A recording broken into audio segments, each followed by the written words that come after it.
Oh, sorry, we're on YouTube. Excellencies, distinguished delegates, dear friends and colleagues, not only in the room but also joining us online, thank you for being here. Good morning, and thank you also for waking up this early for this event. So my name is Marine Lecerf from the Ocean and Climate Platform. I'm delighted to be with you today, this morning, and I have the utmost pleasure of being your moderator today. So before we dive in, allow me to just warmly thank all of our co-organizers for this event, the Deep Sea Conservation Coalition, the High Seas Alliance, the Rise Up Initiative, and of course the Ocean and Climate Platform. Let me also take this opportunity to thank our dear host, the Ocean Pavilion, and the organizations that made it possible, especially the Woodsole Oceanographic Institution and the Scrip Oceanographic Institution. Actually, I think the story of this pavilion is quite a good analogy of the progressive integration of the ocean in the discussion, you know, starting at COP21, being in the green zone, and then finally last year making it to the further discussions in the blue zones. So to really take stock of what has been happening in the climate fora and how this has been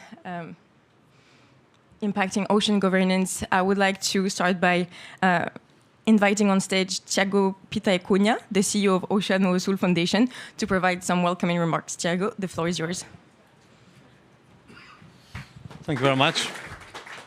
Thank you very much, and thank you indeed everyone for being here so early. Well, it's a great honor for me to be able also to introduce on behalf of Rise Up for the Ocean. I think that Oceano Sul is very proud. I think that I can speak for Oak as well, on Oak Foundation, on the sponsorship that we've been able to provide to such a great network, more than 600 organizations. And we are also very proud that as from this year, the focus for the next couple of years will be very much on 4 main topics. One, of course, being ocean and climate. And the cooperation with the Ocean and Climate Platform is going to be essential for that. But also the High Seas Treaty and the ratification, we're going to work hard on that. We think that having organizations all over the world and in many different continents, that a concerted action to promote ratification through the respective governments where these organizations are working in is very important. And of course, as well, we cannot avoid such an important and critical issue as seabed mining, deep sea mining. So that's where we're going to work as well very closely with the Deep Sea Coalition, Conservation Coalition.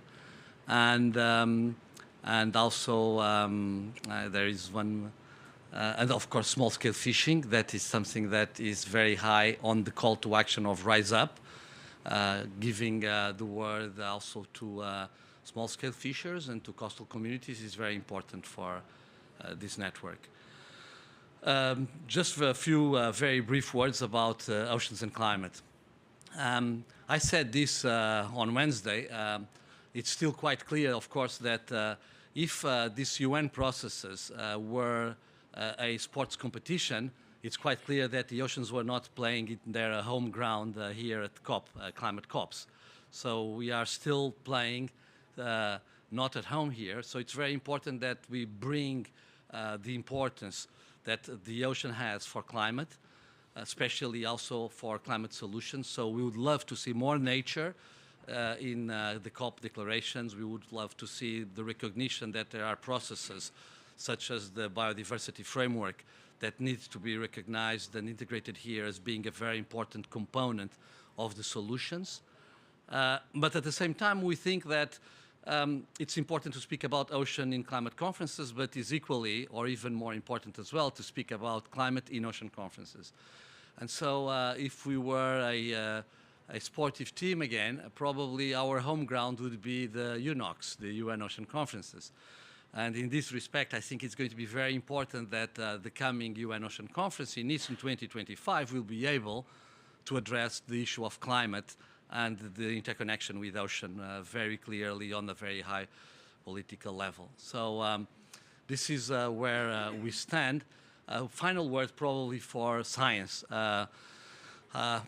We've been coming to COPs actually since Paris, since the Paris Agreement. And the Ocean Azul Foundation has been supporting as well the Ocean Action Day before and the Ministerial Dinner of the Ocean and Climate France with Ocean Conservancy and UN Foundation and with Ocean Climate Platform as well. But we understand that there is a stalemate in the way of progressing the ocean issues. Of course, there has been a lot of progress with the co-facilitators, the dialogues, but there is still a lot of work to be done, and we really recognize that we still need science. We have a lot of science to understand the ocean problems and how climate impacts in the ocean, but we probably don't have yet enough science to have the ocean nature-based solutions as part of the climate solutions overall. And that's where we think that we need, and this is a very great place. We are here at the Ocean Pavilion promoted by Woods Hole and Scripps. It's probably the right address to say that we need to be more proactive in terms of science and more strategic in terms of science. We need really to fill the gaps on science capacities for the ocean solutions for climate. So thank you very much for listening, and I hope I didn't take too much of your time.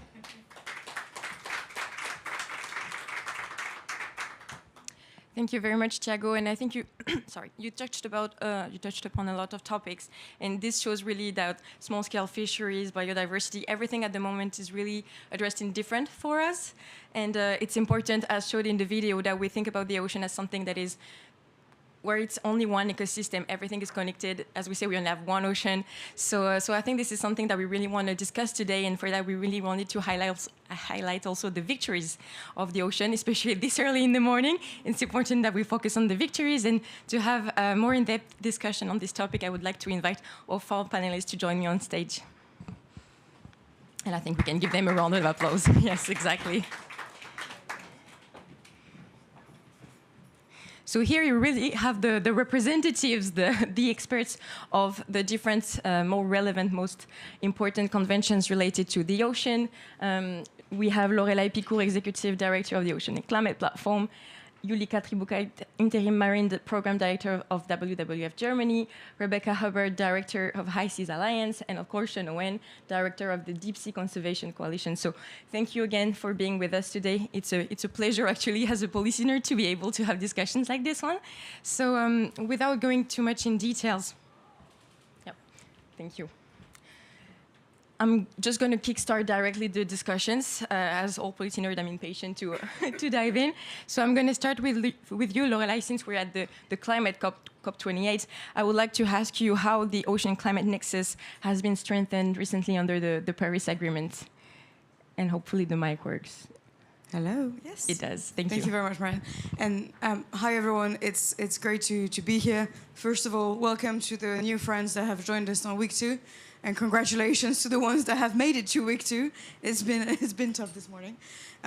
Before I dive into those opportunities that we've had to strengthen the ocean in the climate forum, I just want to highlight that I'm really excited about this, and we've done this before in Lisbon with Oceano Azul. But if we look at the ocean networks here nowadays, with the high seas, with the deep sea, with the climate, it's women leading the charge. And I just want to highlight that because that's really awesome. Yes. That's the first key message maybe out there. So as you all know, and we've all been in this field for quite a bit, and we have made significant progress. And Thiago, you started with science as well, and I think we can all agree that the IPCC report on the ocean and cryosphere was a game changer for us. I think it gave us the credibility, the legitimacy to address climate negotiators, countries that are focusing on reducing emissions, those that are not.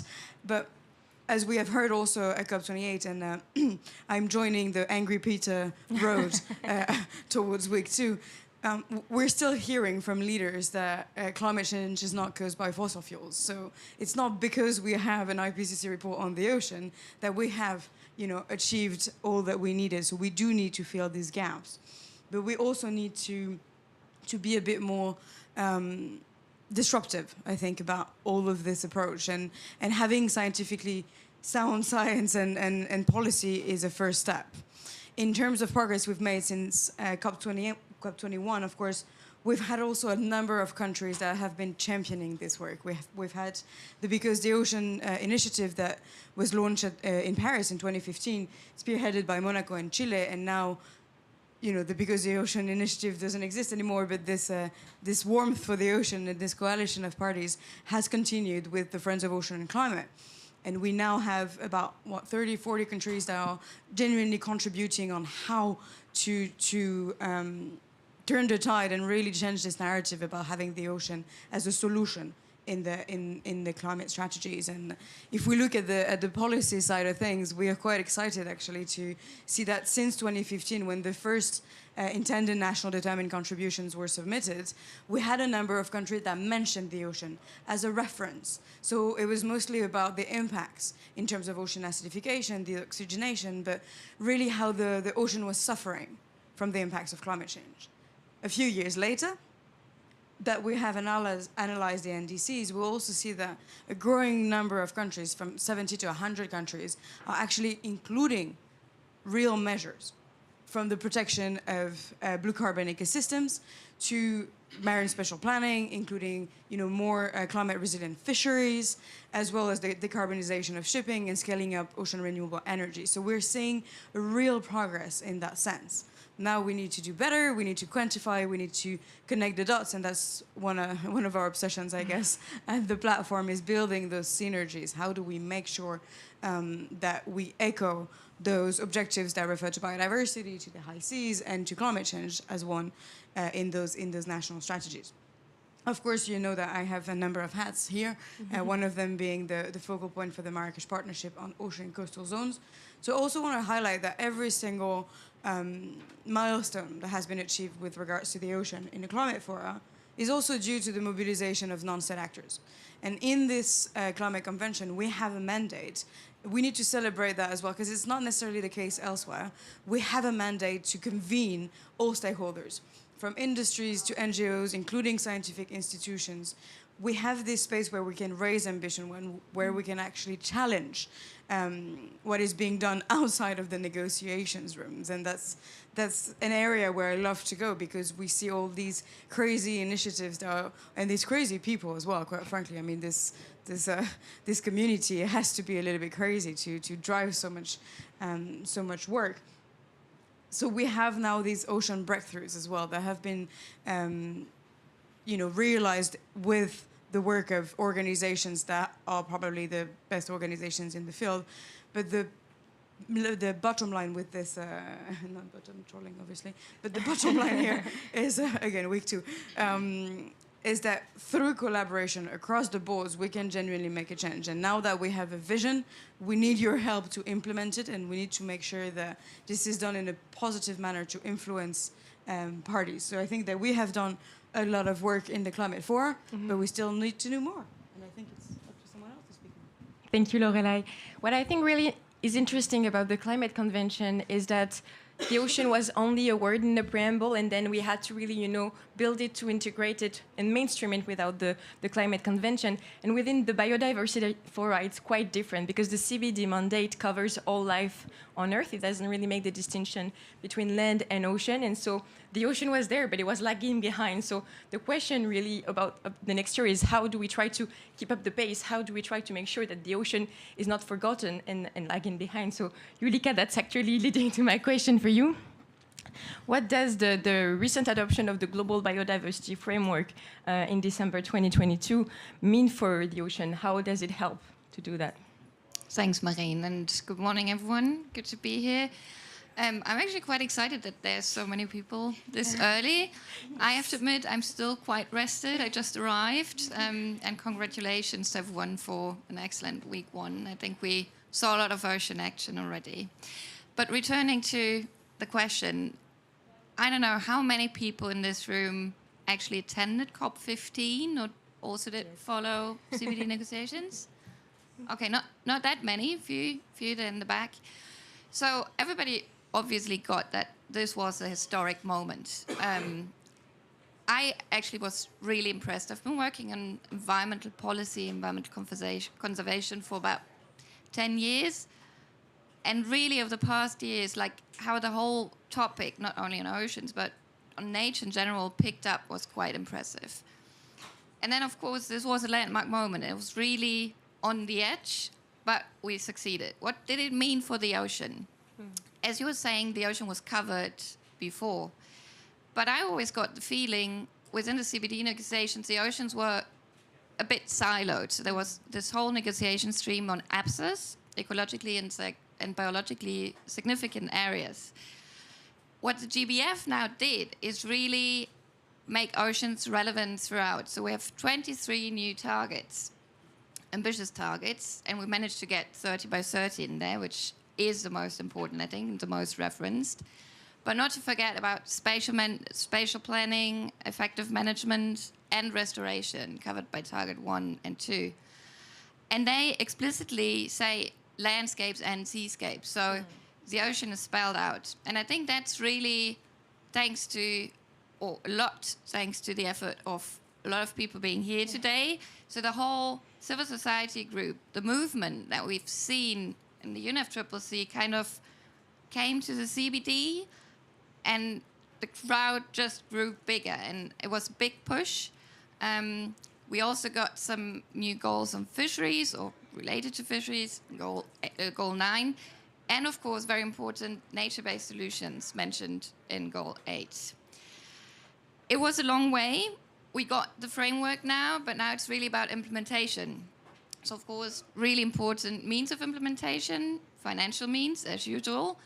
I think what is really important to consider is we want additional money. We don't want climate money to be reframed. Of course, we also want it to be reframed and to be spent for biodiversity, but we also want additional money. So I'm from Germany, and that's what we've seen a bit, like money that was already earmarked for climate just got also earmarked for biodiversity, and that's something I think we should clearly avoid in the future. Next step for countries is clearly update of MB subs, and that's going to be a difficult process in some parts of the world, but also big opportunity for the ocean to be much more included. And then again, there is the marine and the program of work on marine and coastal biodiversity, which has been existing for quite some time. It was active, it was not as visible, and I think it's a great chance right now to align the program of work actually with the new targets. I think that could make it much more effective. There is a mandate actually for review of the program of work, and we'll see what's going to happen at next Subster in March 2024. Thank you very much, Julika. This is very interesting. And what I understand is that the CBD focuses mainly on territorial waters, so everything related to the national jurisdiction of parties. And there's another treaty that has been adopted a few months after that. So as we say in French, you know, this year is a grand cru, so it's like for the best wines. So this is a very good year for us ocean nerds. So yeah, this is something that I wanted to talk with you, Rebecca. In what way the High Seas Treaty that has been adopted is really an historic achievement? You know, we've been reading this word everywhere in the newspaper, so can you please enlighten us and explain us why this is the case? Thank you. Thanks, Maureen, and thank you, everybody. I echo my thanks for rising so early. Well, the High Seas Treaty, I think one of the reasons that it is, there's two reasons, I think, really, why it's so historic. One is it just took more than 20 years of discussions and negotiations to get the treaty. You know, I spoke with someone recently who said they started talking about the need for law to protect biodiversity in the high seas, which, let's remember, is 2/3 of the global ocean, or literally half of the planet. There was no legislation to protect biodiversity. Specifically there hasn't ever been. And so, you know, this conversation started in the 90s, I believe, more officially in the early 2000s. Official negotiations have been going through the UN for more than 5 years. And so I think the scale is one of the reasons why it is so incredibly large.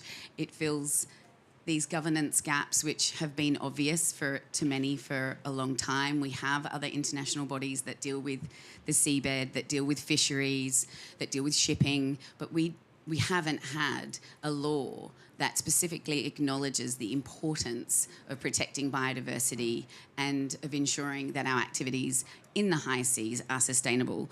So that's, I guess, one of the reasons. But the other reason why it's a landmark and why it has been hailed as such an incredible accomplishment is, let's face it, we're living in very difficult times.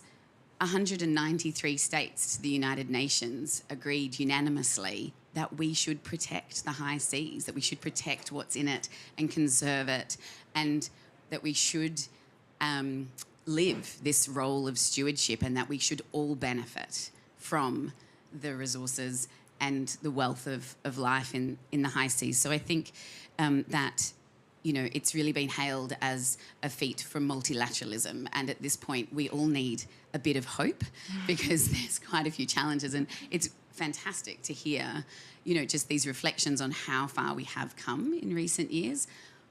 But it's been a big mountain, and there's still a whole mountain range ahead of us. So I think it's really hopeful, and that's fantastic. I think the other reason why it's, or another, I guess, just to call out some of the key features of the treaty that are really significant.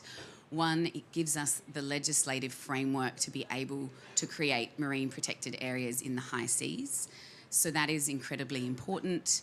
It gives us a clear pathway for how to do that, and it enables all countries to be able to participate in that process, and stakeholders, and specifically references the importance of rights holders, Indigenous people and local communities, which I think is really important to note.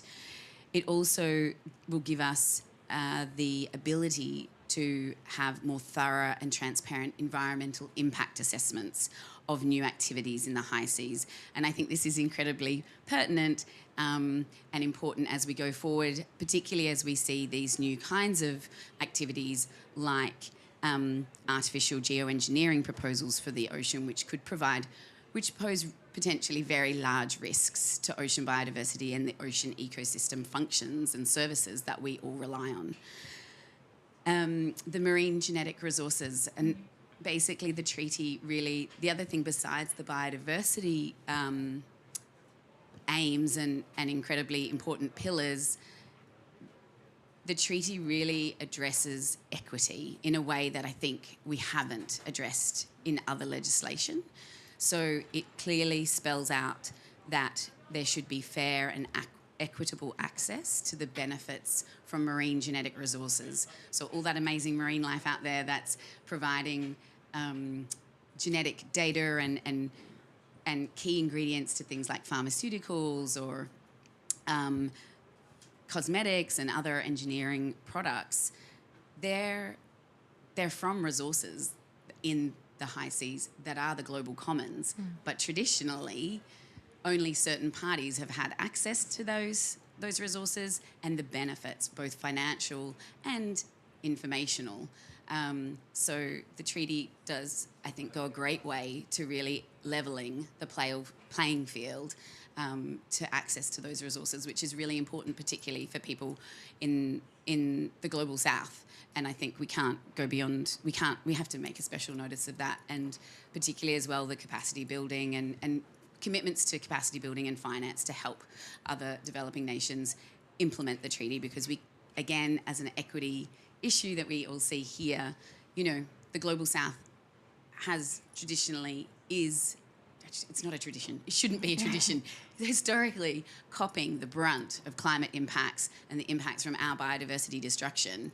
And we actually have a role to help them deal with that and be able to play a better role, and actually instead rely on them and just allow them to suffer from that. So, yep, going forward, it's very exciting. We have 84 countries have signed the High Seas Treaty since it opened for signing at the UN in September. So that momentum and support is still really high, and we really need to keep driving this agenda, keep political ambition, keep and turn that political ambition into action. It's now time for countries to get to work at home, and we need to get those 60 ratifications for it to enter into force, ideally by the UN Ocean Conference in mid-2025. So that will be our next steps. Perfect. Thank you so much, Rebecca. And it's great to see that after 20 years of negotiations, we're now finally reaching the 80, more than 80 parties having signed the treaty. So congratulations to all parties in the room and to every organization that contributed and supported this.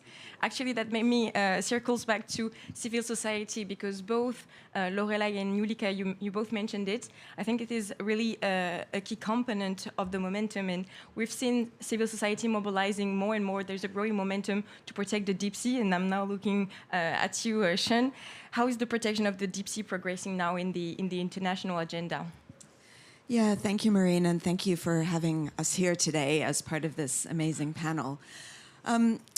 20 years ago, a few colleagues and a few civil society organizations identified deep sea bottom trawling as a key threat to deep ocean health. That wasn't providing much at all of economic or food security or any other benefit. So it was just causing irreversible destruction. And they convened about 60 organizations with an interest in working on the deep sea together to work at the UN General Assembly toward a resolution on basically to set a series of constraints around bottom trawling in the deep ocean. So that resolution came into place in 2006, and since then a series of resolutions have come through the UN General Assembly, so all 197 member countries, 93. And the framework for effective governance of fisheries in the deep sea with respect to bottom fishing is in place. Another question is implementation, and if you have an hour or two for coffee after this panel session, we can talk about the challenges that have happened there. But over the last 20 years, part of this work has drawn attention to the deep sea, which is arguably the most remote, least accessible place on this planet. People keep quoting that we know more about the surface of the moon than the deep ocean. That remains the case. So your point earlier, Tiago, about the need for bigger, better partnerships around science is absolutely true for the ocean as a whole and the deep sea in particular. In the meantime, even as we continue to combat the threat of deep sea bottom fishing, other new threats have emerged into the deep ocean. A main one and a key one that I'd like to highlight is deep seabed mining. And that's something that our coalition, which is now 117 member organizations, our coalition is working very hard to fight on that one. To pick up on your analogy earlier on of the sports competition, Tiago, a major goal for the deep ocean was scored at the UN Ocean Conference in Lisbon a year and a half ago, where 3 governments, Palau, Fiji and Samoa, stepped forward to launch an alliance of governments calling for a moratorium on deep seabed mining. This has been a really heavy lift over the last number of years, because the way that the international governance set up to manage the deep ocean, the deep seabed, is very much pro-mining biased. So under the UN Convention of the Law of the Sea, the International Seabed Authority was established in 1994, and its governance structures are incredibly biased toward mining.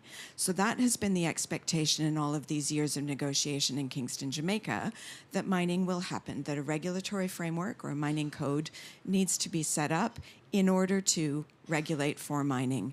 So this discussion now in civil society, you're absolutely right, has been incredibly important to really changing this narrative, to challenging some of these expectations, and to working with governments, with corporates. WWF has done some fantastic work in the corporate and financial space, civil society voices around the world, indigenous voices, local communities, civil society groups, big and small, are working on this issue.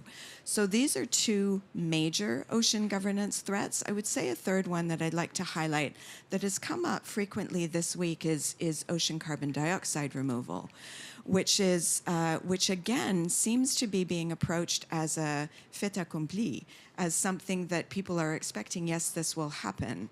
And this is something that I'd really like to question as well in the context of deep ocean health, of global ocean health. So I draw attention to these threats in parts because that's the way that our coalition works, but in part to come back to the Global Biodiversity Framework and to the BBNJ Treaty. These are really important frameworks within which and we can now work and which give us an important platform from which to work. But the treaty now needs to be ratified. And for implementation to come into place, we're still 5, 7, 8, maybe I shouldn't be putting a number of years on it. No, stop, Sian, stop. 2 or 3, whatever. We're still a few years away from the BBNJ Treaty really being implementable. In the meantime, I would put forward to all of us that we need to be addressing these threats so that there is something still to protect, something still to draw from, something that still sustains us as our greatest ally against the climate crisis when the treaty comes into play. So this is urgent, and we're all working together now, among other things, to address these key threats. Thank you. Thank you very much, Sian. And I think eventually everything that comes out of your presentations is really the message of hope of how this ocean has been more and more included, more and more protected. So this is actually making me very hopeful in a time of COP. And I think this is the moment to really also connect of how these different processes are connected with the COP system, how they're connected with one another. This is really discussions that have been growing and growing recently. This is the last momentum of the full ones that we've discussed. So to a bit go deeper in this direction. Maybe, Julika, if you could explain us how, the Global Biodiversity Framework also contributes in this, because it has been very much referred as the biodiversity counterpart of the Paris Agreement. So how concretely does it contribute to the climate regime? How can the two conventions, the UNFCCC and the CBD, be further aligned, and how the umbrella framework of the Global Biodiversity Framework can contribute to this? Thank you. Thanks for the question, especially since I'm personally very much a person of synergies, interlinkages. I'm a geographer by training, so being at the interface of different systems is really what I do, or what I like to do.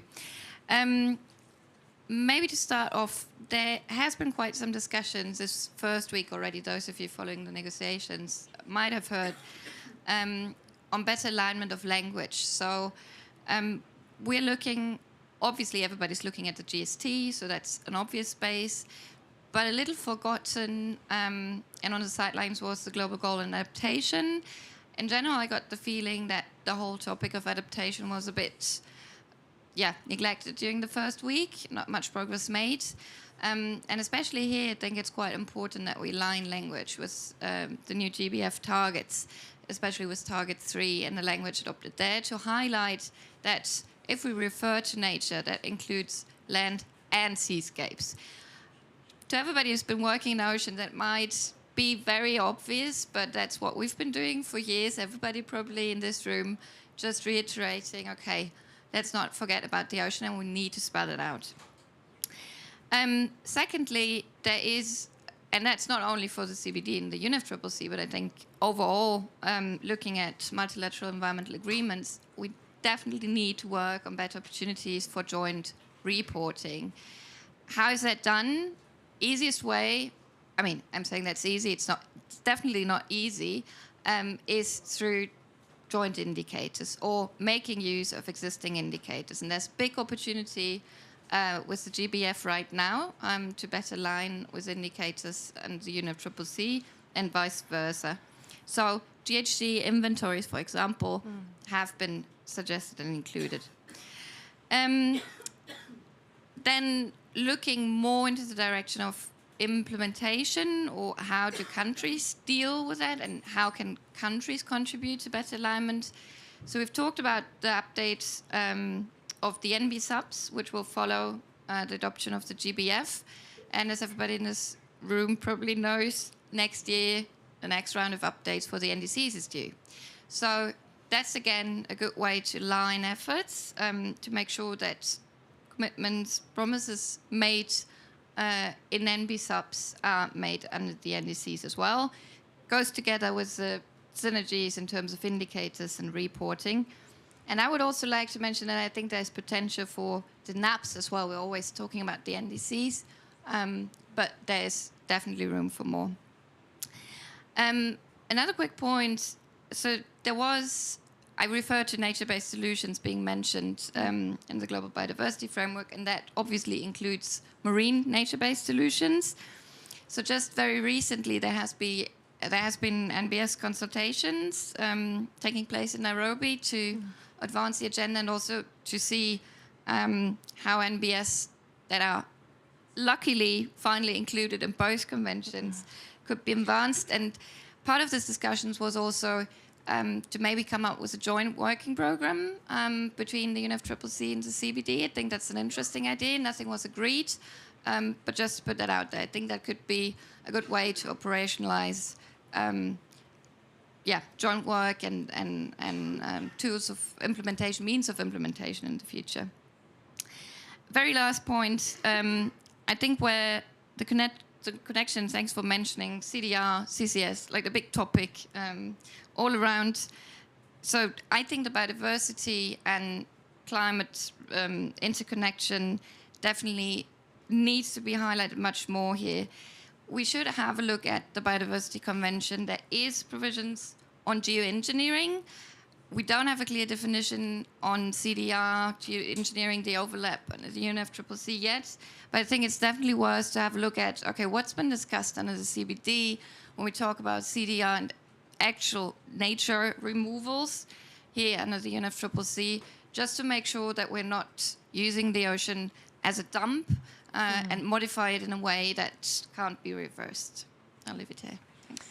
Thank you, Julika. And I think something that is very interesting in also, because you provided some technical example of how we can do it, but there's also so many lessons learned, going to one fora and then going to the other one is really helping us moving forward, seeing how the CDR discussions are going here and how there's already points that are relevant in the CBD. But you also mentioned, Rebecca, the equity dimension. I think this is something that we've started to learn from in the climate fora, because there's so much more progress on that point, on that specific point within the global biodiversity framework, and really having also this not only technical aspect, but also exchanges of ideas and perspective and how to be more transparent, more inclusive is really important. And actually, I'm still turning to you, Rebecca, to ask you regarding specifically the High Seas Treaty. How does it contribute to climate action? How does it help also this global movement?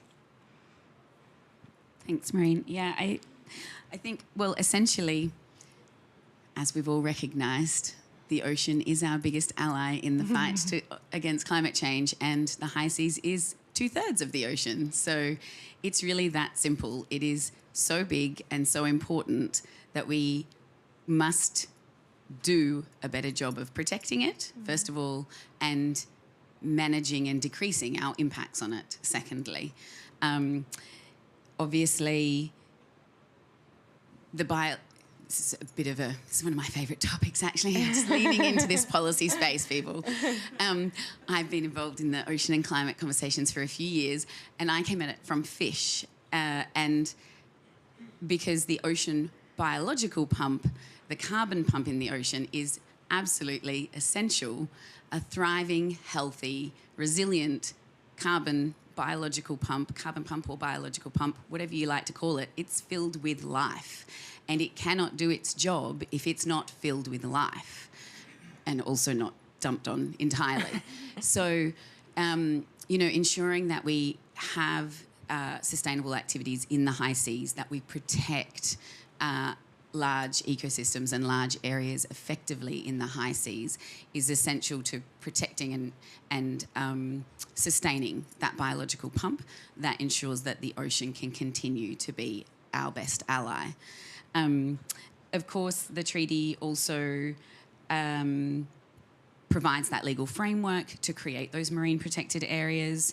And I think just to reflect on this, on that theme of cross-cutting or ensuring that we're not siloing protected areas, it's really good for us to remember, but of course it's a message we have to take into other parts of these climate conversations, is that protecting our natural ecosystems and our natural carbon stores is one of the best ways, one of the cheapest probably ways and effective ways to not only protect the carbon stores, but to deliver all of those other benefits as well, like food security, and protecting other ecological and ecosystem services. So I think we need to continue to highlight that, and we can do that through NDCs. We need to have more ocean actions. The High Seas Treaty can deliver those MPAs that can then be integrated into all countries' NDCs or their national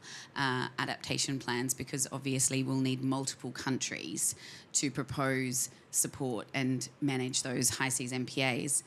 And then I guess as well, of course, the environmental impact assessment element of the treaty will be, I think, a really important mechanism that can help us in assessing transparently and thoroughly the potential ecological impacts of new activities that could impact on biodiversity.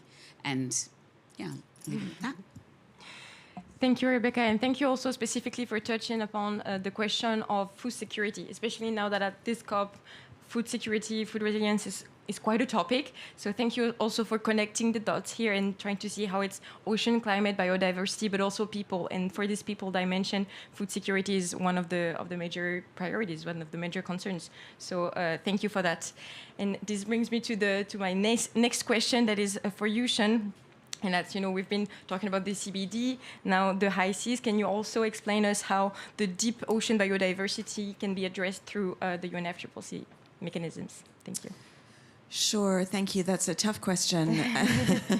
And I'm actually going to start just to pick up on a couple of things that have been said. I love your description of the carbon pump, the carbon cycle, the biodiversity pump. So we have a QR code for a report that was compiled by Natalie Anderson, who's here in the audience, as well as Dr. Lisa Levin and Dr. Diva Amon, who are both, is Lisa here? Lisa's at the back as well, who are some of the most proactive deep ocean scientists on this topic. And please come and scan the QR code. The report is find out more about the deep ocean, how the deep ocean safeguards us from the climate crisis. It was compiled for and launched at the COP27 last year, and it is a compilation of all of the science that is out there on the connections between climate and the deep ocean. And the other thing that I just wanted to pick up on very quickly from the Global Biodiversity Framework is that one of the sort of flash sayings out of the GBF is 30 by 30, right? That is one of the big wins, is the commitment to ocean protection. And I would like to just point out that the other half of that sentence is, and the remaining 70% is sustainably managed. Because I think that very much comes back to the work that we're doing to address the key threats to deep ocean health. So how can the deep sea be protected better through the climate process? I think some of the points that have been made earlier about the importance of integrating the ocean and the deep ocean specifically into the policy discussions are fundamental. So the IPCC reports increasingly are recognizing ocean. That's wonderful. The ocean is here in the blue zone, as you've noted. So step by step, we are better integrating, but it's not fast enough. And again, Lisa is very eloquent on this topic as well. We need the ocean to be better integrated into the policy discussions here in this space. The other big challenge of just recognizing and protecting the deep sea, full stop, is the multitude of fora that we're all working in order to achieve this, right? So it's wonderful to have the BBNJ Treaty as a global framework for that. We still need to work through the regional fisheries management organizations to address fisheries activity in different parts of the ocean. We still need to work through the London Protocol on the issues that are covered there. We still need to work at the International Seabed Authority on the protection of the deep seabed and on the negotiations around what people are trying to do to open that up. that global wilderness up as a new extractive frontier, and so on and so forth, right? So how can we as a global ocean community actually become more coherent and integrated across all of these fora? And I say that from a position of relative privilege. We have 117 member organizations, many of whom are active in these spaces. So we have a great network to work with to try and get some coherence and consistency across this work. But some of the governments that we work with, some of the smaller Pacific Island states, a number of the Global South governments have one person covering a number of these files. How can we as a global community get better about simplifying and bringing more consistency to all of this? I'm going to finish on making the point as well that there is a hypocrisy across some of these multiple fora. So we talk at the BBNJ about the global commitment to protect ocean biodiversity, and then we go and negotiate at the International Seabed Authority to open up mass destruction of biodiversity beyond national jurisdiction. I'd like to leave you with that challenge. So my transition is ruined. I was gonna go for the positive things, but but let this sink a bit. To summarize, there is still a good understanding, a better understanding of the synergies, and I think it's really important that you mention the technical aspect of the convention, of the governance, but also the integrated solutions that we have. You mentioned, all of you, marine protected areas and how marine protected areas can be climate smart, how they can help with the resilience, with food security and everything. So I'm going to go for the toughest question for you, Loreley. Sorry for that, but I'm actually going to ask you a chance question and ask you what are the next steps. How can we turn all of these ideas into reality to strengthen the synergies between the UNFCCC and all of the forests that we mentioned? Thank you. Thank you very much. So easy one, right? We're going to be here for a while. No, I'll continue down the dark road first and then towards the light, hopefully. I agree. We've touched upon a number of topics here, from equity to the tools that we have, the planning that we can set up to protect the ocean. But there is a lot of hypocrisy throughout our different fora, within the climate one, obviously. But we also see that there are a number of tools at our disposal. And one warning that I have, and I haven't been in that field for so long, I've been around for like 6 years or something, but we need to remain relevant. And that's a little bit my worry and my analysis after the last couple of years. We have made some great progress within the Climate Convention with the Ocean and Climate Change Dialogue, for instance, which is one of the tools, in a positive note, one of the tools where we can explore further how to connect the dots across our different governance bodies, but also how to make sure that we pinpoint very clearly towards parties those connections. Earlier this year, we spoke about blue carbon as well as fisheries. They are very relevant in all of the forests that we have discussed. So in the Ocean and Climate Change Dialogue, I see a lot of hope in terms of how we can explore this. However, we need to make sure that we don't... The ocean community has worked so hard to be in the blue zone, to have those mechanisms, but I see a number of organizations, including my own, that are working so hard on so many side events, and it's important, to do that literacy. But how do we remain relevant in terms of the language? Because one of the main lessons that I've learned throughout the last 10 days is that a lot of parties are actually willing, and it touched on, what you just said in terms of capacity. They need also support with regards to language. And in that sense, we can't just be the ocean community speaking to the ocean community. Yeah. We need to understand where it hurts as well, because we need to identify those entry points, which we've had.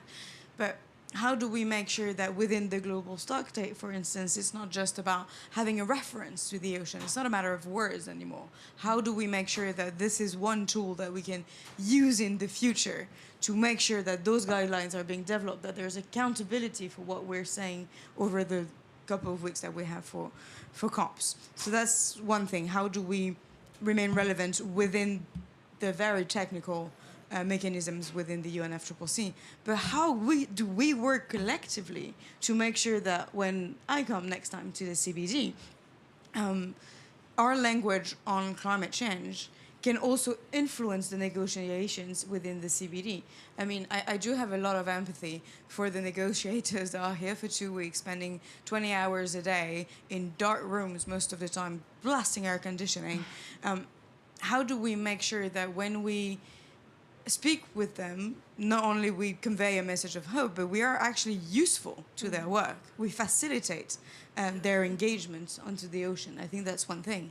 And towards the hopeful side, I think that is something that Thiago mentioned in the very beginning. 2025 is going to be, I don't know what you say after Grand Cru, but I mean, this is super for the ocean and for for multilateralism as a whole as well. I think that we can be, the ocean community, a vehicle of hope, a little bit of change. But with the UN Ocean Conference that comes up, we have an opportunity to accelerate the already successful multilateralism in terms of ocean governance, but we also have an opportunity to celebrate the 10th year anniversary of the Paris Agreement. I mean, this is already quite a milestone. But, and Thiago, I know, we need to clarify who says it first, but the last ocean conference was the Woodstock of the ocean community, but we can't just be there to party and celebrate each other. We need to be there to ensure that the governments that will attend anticipate as well what's going to be the next step of the SDGs. I mean, we'll be 5 years away from the end of the Sustainable Development Goals in the 2030 Agenda. We have failed massively at achieving any of the targets with regards to the ocean. So how do we make sure that from 2025 onwards, we design the next steps? We are the architects of the future success. We can't just, we won't fail. We can't fail. I mean, I hope to be around for a while. So, we need to make sure that we safeguard this planet, and we need to use this opportunity that is a UN fora, but it's not a governing body. It's not a convention. It doesn't have a COP. It's a lot more flexible. So we need to use it for what it is. It may not have a legally binding outcome, but it's one way where we can, have what we call the submarine approach, be a bit more influential behind closed doors, but use this very public fora. And last year, I think one of the main outcomes was President Macron in the beautiful aquarium at Océano Azul, completely going out of his talking points, to claim that we should exploit the deep sea. How can we replicate that moment, that commitment on all of our different topics? So I think that's something that we need to work towards and do it collectively. We have now built this relationship. I think it's also a lot about the human relationships that we have built, and it's only together that we'll get anywhere. So let's leave it to that, no? Yeah. Yep. I think this collaborative invitation, the whole hands on deck approach, is going to be our closing words. So thank you so much for this brilliant and inspiring presentation. Thank you so much.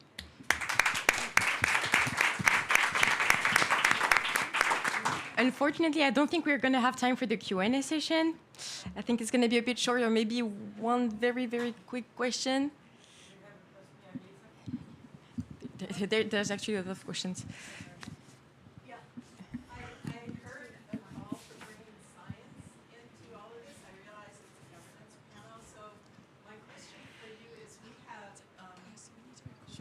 We have thousands of scientists contributing to these global assessments, like the World Ocean Assessment, the IPCC reports, the IPBES reports, even GASAMP reports. And they're all pretty siloed, and they're almost now at a point for calling for opposite things, right? We have the IPCC telling us we have to remove carbon dioxide from, potentially from, we have to, from the atmosphere, put it into the ocean, potentially. We have the biodiversity reports telling us we have a biodiversity extinction crisis, and we can't. And so how do we bring the science together so that these thousands of scientists are actually contributing to integrative policy in a constructive way?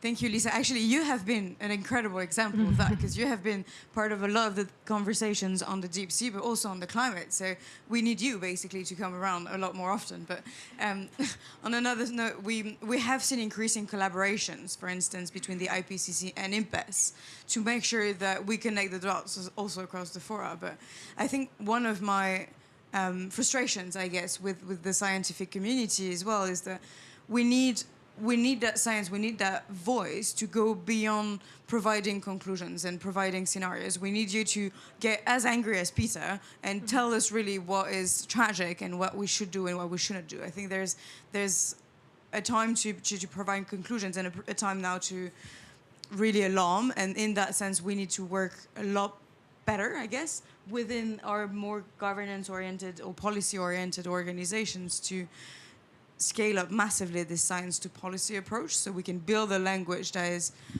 hopeful, alarming, but also scientifically sound. Can I just add to that? I think we also need finances, right? Yes. We need the global, we need public and private finance to come to the table for ocean science for science sake, right? For not driven by an extractive agenda of any sort, not driven by a corporate agenda. We need this need for ocean science to be recognized and funded.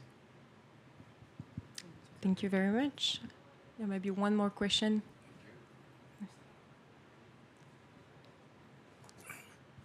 Okay. Thank you. I'm Alvin S. Juicy. I'm from the University of Liberia. I'm from the Department of Fisheries and Aquaculture Sciences.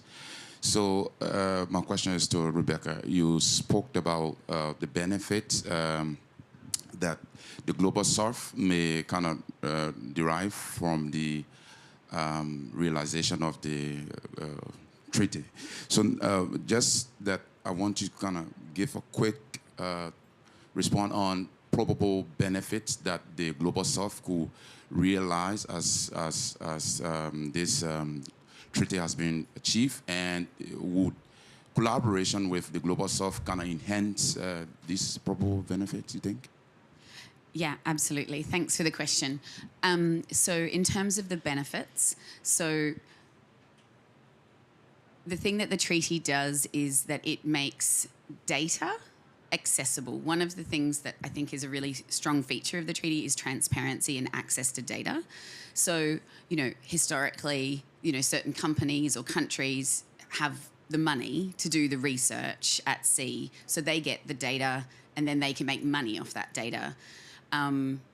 So what the treaty does is, in terms of the marine genetic resources, there will be a clearinghouse mechanism. So I'm actually not really a policy geek or a lawyer, and I work with loads of them. So this is where I normally turn to my colleagues and go to say what the exact details are. But essentially there's a clearinghouse mechanism which is going to be responsible for receiving data and information, and then all parties to the treaty can access that data. So that should provide a whole bunch of potential for research scientists, potentially managers in the Global South that haven't had access before. In terms of financial benefits as well, there is a certain amount of money that will be made available from marine genetic resource research and exploitation. So countries have to put money in, and then that is made available to all the parties so that they can use that to then for activities to also protect and manage biodiversity in the areas beyond national jurisdiction. So it's at this stage, the funding mechanism might change, and some of the details of this stuff is yet to be decided. Like, it will be decided once the treaty enters into force and there's a conference of the parties. So there's a whole number of modalities, they're called. I don't know why they're called a modality, but that they will set the rules for this. So I think in terms of access to data, access to finance, there's a real defined commitment that parties to the treaty will get access to capacity building so that they can then apply the treaty as well. And one of our objectives as the High Seas Alliance is to ensure that we get ratifications across the globe. So we get countries with capacity and finance signing on and ratifying the treaty, and we get countries from the global south who don't necessarily have those resources ratifying as well. So we have widespread ratification. We can have effective implementation. I think there was another question, but I forgot it. I think we're good. Thank you so much. Thank you so much. I think we can give the panel a big round of applause to close this. We talked about science, we talked about finance, we talked about UNOC, we talked about Angry Peter. I think the only thing missing is probably silver rice, the last topic. But otherwise, this is my transition to invite our last high-level speaker, Ambassador Peter Thomson. Thank you so much. Thank you, Angry Peter. Look, she's already got the sign saying wrap it up. I want to say a few things, so I'm sure we can overrun to the next panel. Angry Peter. My granddaughter calls me Grumpy Pirate, but I am angry for obvious reasons. You all know about the highway to hell. I talk about the fact that we're heading towards 3 degrees, and that's where we're carrying our children and grandchildren towards that unlivable world. If that doesn't make you angry, I don't know what does. The reason that I was so angry when I first spoke from this podium, 10 days ago, was that I had just read the IEA report from Paris saying that the oil and gas industry was only contributing 1% of the required funding towards transition towards renewable energy, 1%. And if you read the billboards of the airports and the motorways of the world, you think they're leading it. Well, it's hogwash, it's greenwashing. They're only giving 1%, and they make $5 trillion worth of profits every year out of our disease of burning fossil fuels. There's only one thing that we're here for, which is to stop the world burning fossil fuels. And you've seen what's been going on over the last 10 years. It's all about the obfuscation, how to prolong the fossil fuel industry as long as possible. That's why I was angry. I think you could also be angry about where we are. This is a fabulous facility, and thanks again to Woods Hole and the Scripps and all their other supporters for this, creating this home away from home for us. It's become COP after COP, the place for us to go. But look where they pushed us, as far as they possibly could to the edge of the blue zone. And there's a strategic message in that. Put nature at the very edge, away from people's attention. So I'm going to be saying that tomorrow when I'm speaking in the Al Waha Theatre, because it's a message to the next COP and preceding COPs. When you come in through the front door, you should see nature right there. Why? It's the most powerful thing on this planet. We're just part of it. We're a little bit of it. We've been waging war against it so stupidly. The Secretary General of the United Nations has put it that way. We've waged war against nature. It's time to make peace. If you're going to make peace, bring us to the top table, not to the edge of the whole thing. So that's why I was angry. Anyway, I try not to be angry all the time, and my wife said, for God's sake, say something positive, when I was writing something for Time magazine, which was published last week. And the opening line was, there's this amazing wave of positive energy that's been sweeping around the planet on ocean action over the last 2 years. I mean, just look at what's been happening in Montreal, in New York, in Geneva, in Nairobi. It's amazing. And I actually put in a second line, which Time magazine edited out. They didn't like it, but I actually love it, which is that it's a wave that hope can ride with growing confidence. Not us. Hope can ride that wave. And we need that, because especially for young people, it all becomes kind of challenging to carry on with what you read and hear and what you see with the things like the oil and gas industry. But I think, hope is alive on that wave. So in looking at all those things that have been, that I've just mentioned, happening in all those capitals, the thing for us to remember is that everything is connected. And I'll give you a couple of examples. And where we can turn this to our good. Maybe, let me give you the one where maybe we can't turn it to our good, but I hope we will. The International Seabed Authority looks after the seabed. The BBNJ Treaty looks after the water column. What happens if a little shrimp is living down on the bottom of the seabed and it jumps up 6 inches? he's going from one legal zone to another. But what are his rights? He's kind of confused. And what happens when they dig up the seabed and all that stuff comes up off the seabed into that other zone? Is there transboundary harm going on? Can one legal zone sue the other legal zone? And I see Professor Gattuso over there, and I was listening to his presentation the other day about the amount of carbon that is sequestered in the seabed. And it really raised questions in my mind about things like bottom trawling and what that does to releasing that carbon out of the seabed where it's been stored. It's one example. Another example would be combining BBNJ with the 30 by 30 aspiration. We're not going to get 30% without having massive marine protected areas in the high seas. Okay, so how do we get there? Well, that's, to me, the most positive thing about BBNJ. It's not about exploitation and getting more money out of the resources of the sea. I don't think that's what we were really after with BBNJ. What we were really after was protecting the high seas because of the common heritage of mankind. And we don't want them to go the way of the rest of the planet, hunter and gather. Let's just go and hunter and gather the ocean and share the proceeds. No. It's more about protection. That's what BBNJ was really about, because we could see the exploitation starting as a tragedy of the commons without us all being involved. So it was about getting universality into place. So a massive marine protected area out in the high seas. In the South Pacific, we can see the logic in that straight away, because we've all got our EEZs where we get our tuna licensing from it, but there are big pockets of high seas in between us. I mean, through BBNJ and through the 30 by 30 aspiration, we should be moving now before BBNJ comes into place to get all those high seas pockets as the potential high seas MPAs of the future. And let's get, I'm sure there are many other examples around the world.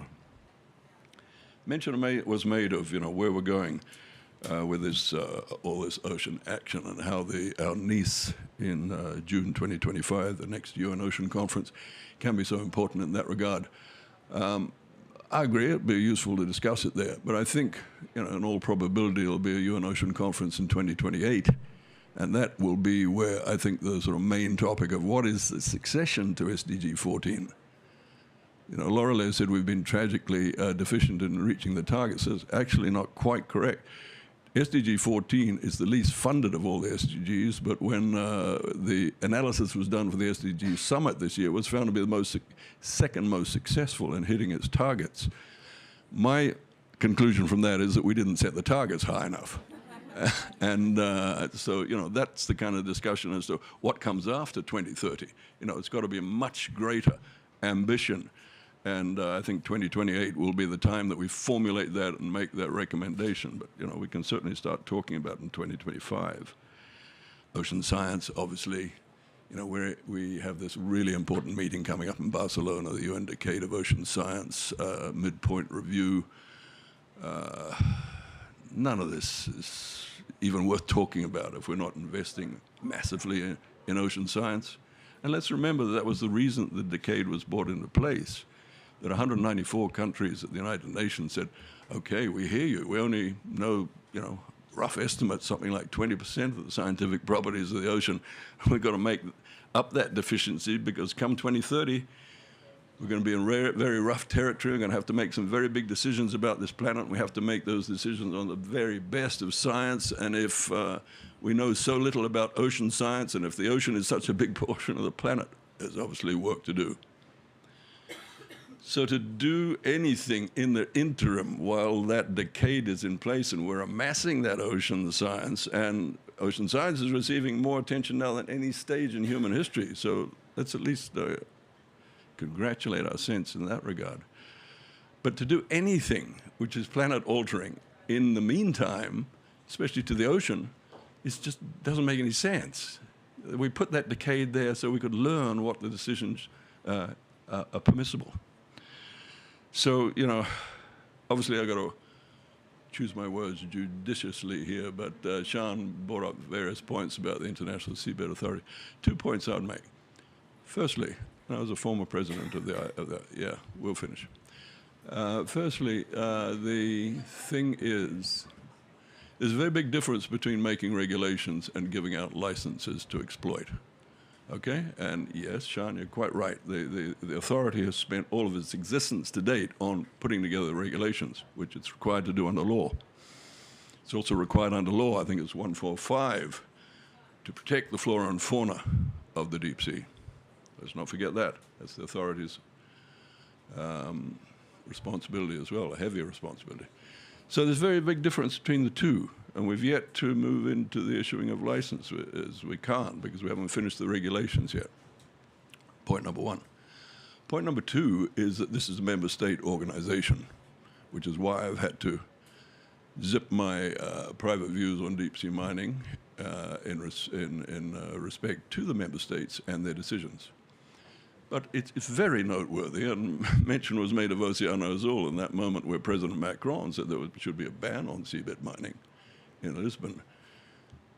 It's very noteworthy that now, 24 countries have called for a moratorium or a precautionary pause until 2030, until the ocean decade has done its work. That's noteworthy. And noteworthy countries, Brazil, United Kingdom, France, Germany, Fiji. So I just make those points in passing.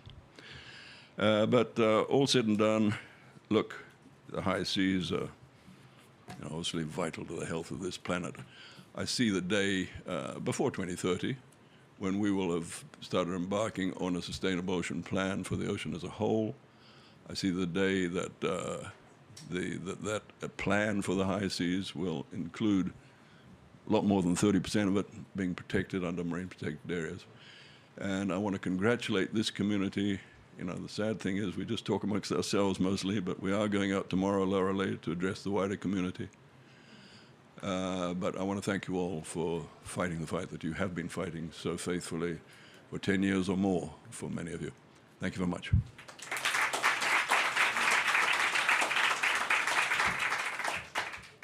Thank you very much, Ambassador, for these inspiring words. And on this, I'm going to close. So again, thank you to everyone for waking up so early. Thank you to all of our distinguished panelists. And I invite all of them to come and join me on stage for a quick picture. Thank you so much and enjoy your day.